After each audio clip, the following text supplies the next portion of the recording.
வணக்கம். நேற்றைக்கு சேலம் மாவட்டத்தில் சங்ககிரி ஒருக்காமலை அப்படிங்கிற பகுதியில் இருக்கக்கூடிய வரதராஜ பெருமாள் கோவில். அந்த கோயிலில் உண்டியல் எண்ணிக்கை நடந்திருக்குது. அந்த உண்டியல் எண்ணிக்கையை கண்காணிக்கிறதுக்காக வந்த சேலத்தினுடைய சுகவனேஸ்வர் கோயிலினுடைய உதவி ஆணையாளர் அந்த அம்மாவே உண்டியல் திருட்டில் அந்த பணத்தெல்லாம் திருடி இருக்கிறாங்க. நேற்று இது வழக்கு பதிவாயிருக்குது.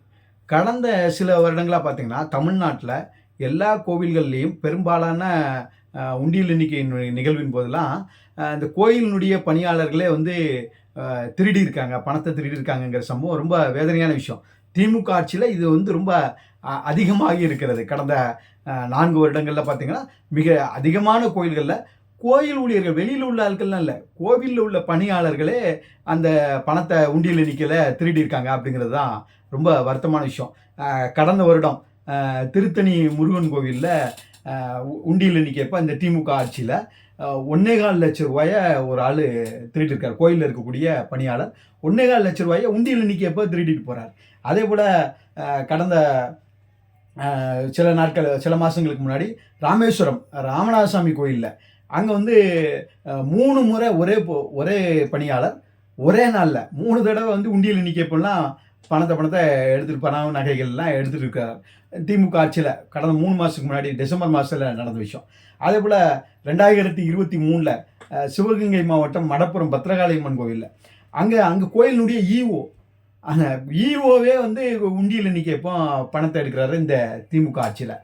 அதே போல் கடந்த வருடம் 2025 வருஷம் பிரசித்தி பெற்ற நம்ம திருச்சி சமயபுரம் மாரியம்மன் கோவில், அந்த மாரியம்மன் கோயிலினுடைய உண்டியல் எண்ணிக்கைப்போ அந்த கோயிலினுடைய செயல் அலுவலர் ஈஓ அவர் அங்கே இருக்கக்கூடிய பணத்தெல்லாம் எடுக்கிறாரு.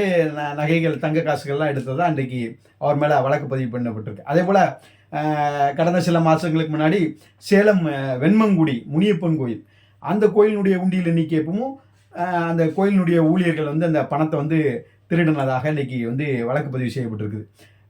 இதே போல் இங்கே நம்ம திருநெல்வேலி மாவட்டத்தில் பாவநாசம் சுவாமி கோயில், பாவங்களை நாசம் செய்யக்கூடிய சுவாமி, அந்த பாவநாசம் சுவாமி கோயிலினுடைய உண்டியல் எண்ணிக்கைப்போ கோயிலினுடைய ஈஓவே போய் அங்கே உண்டியல் எண்ணிக்கையில் பணத்தை திருடிருக்காரு. இந்த திமுக ஆட்சியில் நடந்தது.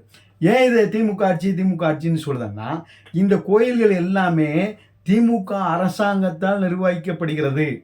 கடந்த 5 வருஷமாக இந்த உண்டியல் திருத்தங்களில் நடந்த கோயில்கள் எல்லாமே மிக அதிகமான அளவில் இந்த 5 வருடங்களில் இந்த கோயில் உண்டியல் எண்ணிக்கை, கோயிலில் பல விஷயங்களில் ஊழல் நடக்குது, திருட்டுத்தனம் நடக்குது, முறைகேடுகள் நடக்குது, கொள்ளையடிக்கிறது நடக்குது, அது ஒரு பக்கம் பெரிய.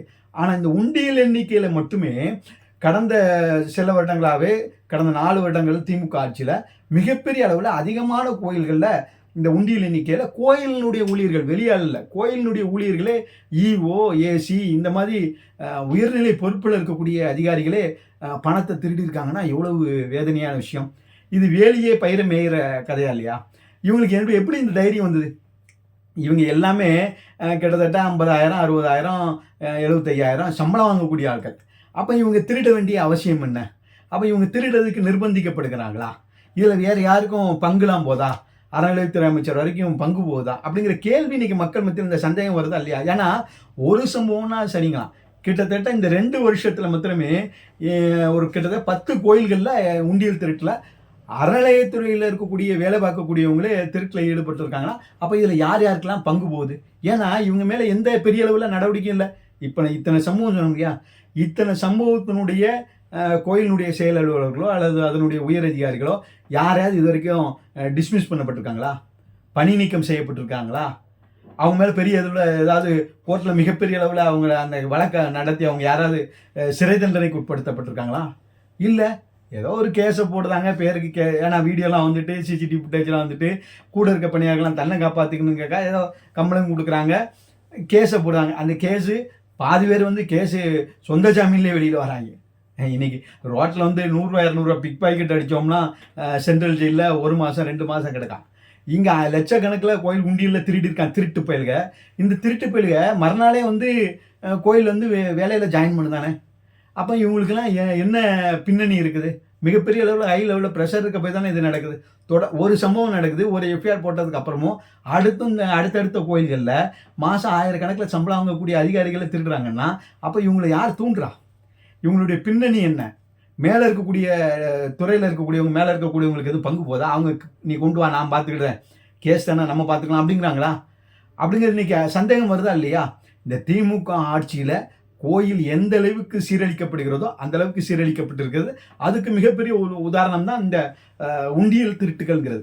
இந்த உண்டியல்ங்கிறது நாம் ஏற்கனவே நம்முடைய இந்து முன்னணியினுடைய மாநில தலைவர் கடந்த பிப்ரவரி மாதம் கூட ஒரு அறிக்கை கொடுத்துறாங்க. இந்த மாதிரி தொடர்ந்து உண்டியல் திருட்டுகள்லாம் நடக்குது. இதை வந்து உயர்நீதிமன்றத்தினுடைய நீதிபதிகள், ஓய்வு பெற்ற நீதிபதிகள் மூலியமா அவங்க முன்னிலையில் இந்த உண்டியல் எண்ணிக்கைலாம் நடத்தணும் அப்படிங்கிற. ஏன்னா இவங்க இஷ்டத்துக்கு திறக்கிறது, யார்ட்டையும் சொல்கிறதே கிடையாது, யார்ட்டையும் முறையாக பக்தர்களுக்கு தெரிவிக்கிறதே கிடையாது. அந்த இதில் எல்லாம் போடணும், இத்தனாம் தேதி நாங்கள் உண்டியல் திறக்க போகிறோம்லாம் போடணும், அதெல்லாம் வந்து அறிவிப்புலாம் போட்டதே கிடையாது. அவங்க நிர்வாகிகள் அவங்க சௌகரியத்துக்கு அவங்க வேண்டிய ஆட்களை வச்சு எண்ணிட்டு போகிறான். எவ்வளோ இப்போ பிரச்சனையில் திருட்டில் கண்டுபிடிக்கப்பட்டது இந்த 8 கோயில்கள் 10 கோயில்கள் கண்டுபிடிக்குது. இன்னும் கண்டுபிடிக்கப்பட முடியாத கோயில்கள் எத்தனை இருக்குது? வெளியில் சொல்ல முடியாமல் திருட்டுகள். இப்போ வெளியில் இருக்கிற ஆட்கள் வீடியோ எடுத்துட்டாங்க, ஃபோட்டோ எடுத்துட்டாங்க, அதனால் பிரச்சனை ஆகி போச்சு, இப்போ கேஸ் ஆகிருக்கு. இது வெளியிலே தெரியாமல் நடக்கக்கூடியது பல கோயில்கள் இருக்கும் இல்லையா? அப்படிங்கிற சந்தேகம் வருதா இல்லையா? அவங்களே அவங்களுக்கு வேண்டிய ஆட்களை வச்சுட்டு உண்டியல் எண்ணிக்கிட்டு இருந்தாங்கன்னா, இந்த உண்டியலில் வர பணத்தை எல்லாம் ஏற்கனவே உண்டியலில் வர பணத்தெல்லாம் அறநிலையத்துறை கோயில்களுக்கு செலவழிக்கிறதில்ல, வேற எதுக்கெல்லாமோ செலவழிச்சிட்டு இருக்கான். அதுலேயும் கூட இப்படி வந்து ஊழல் பண்ணிக்கிட்டு திருடிட்டு எழுதுனா இந்த திருட்டு பசங்க மேலே எந்த நடவடிக்கை எடுக்கலை. அப்போ இதில் வந்து மிகப்பெரிய அளவில் அரசாங்கத்தினுடைய தலையீடு இருக்குது அப்படிங்கிற சந்தேகம் இன்னைக்கு வருது. அதனால் நம்முடைய இந்துமணி மாநில தலைவர்கள் கூட சொல்லியிருக்கிறாங்க, இந்த உண்டியல் எண்ணிக்கையை ஓய்வு பெற்ற நீதிபதிகள் முன்னிலையில் முறையாக நடத்தப்படணும், அது முறையாக வீடியோ பதிவு செய்யப்படணும். பல கோயில்களில் உண்டியல் எண்ணிக்கை வீடியோ பதிவு பண்ணுறது இல்லை. ஏன்னா திருட்டுத்தனம் தெரிஞ்சிருமில்ல.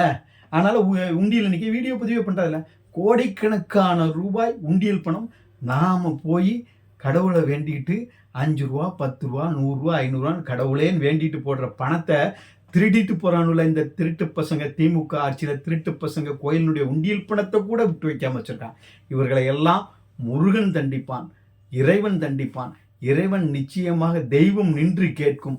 நாம் தெய்வத்தினுடைய வடிவிலே இந்த கேடுகட்ட அரசாங்கத்தை, உண்டியல் திருட்டை தடுக்க இயலாத உண்டியல் திருட்டை தூண்டுகின்ற இந்த அரசாங்கத்தை தூக்கி அடிக்க வேண்டும். அப்போதுதான் நம்முடைய கோயில்கள் சொத்துக்கள், கோயில் உண்டியல்கள், உண்டியல் பணங்கள், கோயிலினுடைய சிலைகள் எல்லாம், கோயில் சொத்துக்கள் எல்லாமே பாதுகாக்கப்படும். நாம் சிந்தித்து பார்க்க வேண்டும். இந்த உண்டியல் திருட்டுக்கு இந்த அதிகாரிகள் மட்டும் காரணமல்ல, அதற்கு மேலே இருக்கக்கூடிய அரசாங்கமும் காரணம். இன்றைக்கு நம்முடைய கோயில்கள் எல்லாம் இந்த திமுக அரசாங்கத்தால் நிர்வகிக்கப்பட்டு வருகிறது என்பதை சிந்தித்து இந்து மக்கள் செயல்படுவோம். நம்முடைய கோயில்களை பாதுகாப்போம். நன்றி, வணக்கம்.